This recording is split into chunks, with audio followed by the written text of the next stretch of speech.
इस वक्त इंडिया में तकरीबन 13 लाख जवानों पर मुश्तमिल फौज है, जिसको घटाकर 8 लाख पर लाने का मंसूबा है।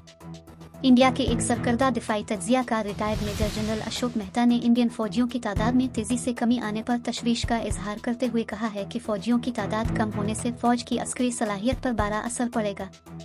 इंडिया के एक सरकर्दा अखबार इंडियन एक्सप्रेस में शाये एक मजमून में उन्होंने लिखा है कि कोरोना की वबाई बीमारी के दौरान यानी 2019 से जून 2022 तक 3 साल के अरसे में फौज में जवानों की कोई भर्ती नहीं की गई, जिससे बुरी फौज की मजमूई तादाद में 1,80,000 फौजियों की कमी वाक़ई हो गई है। जून 2022 से फौजियों की भर्ती के अग्निवीर नामी नए कानून के तहत 40,000 जवानों को मखसूस मुद्दत के लिए फौज में भर्ती किया गया है।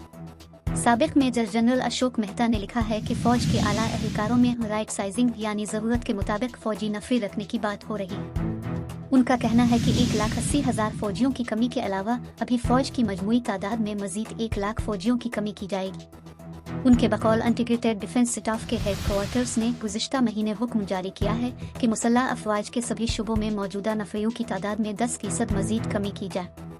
फौज की तादाद घटाने की सबसे बड़ी वजह रिटायर्ड फौजियों पर आने वाले पेंशन और दीगर अखराजात हैं। इंडियन फौज से हर बरस 70,000 फौजी जवान सुबुकदोश होते हैं। रिटायरमेंट पर उन फौजियों की औसत उम्र 37 बरस होती है, जबकि इंडिया में शहरियों की औसत उम्र 70 से 75 बरस के दरमियान है, जिसका सादा सा मतलब ये है कि 37 साल की उम्र में रिटायर होने वाले एक फौजी को लगभग 35 से 40 बरस तक पेंशन देनी होती है, जबकि उन्हें और उनकी फैमिली को दी जाने वाली तिब्बी और तमाम दीगर सहूलियात इससे अलग हैं। इंडियन फौज ने शुमाल मशरकी रियासतों और कश्मीर में अस्करियत पसंदी में कमी आने के बाद उन खतों से काउंटर इंसर्जेंसी और दहशतगर्दी मुखालिफ ऑपरेशन की तादाद कम की है।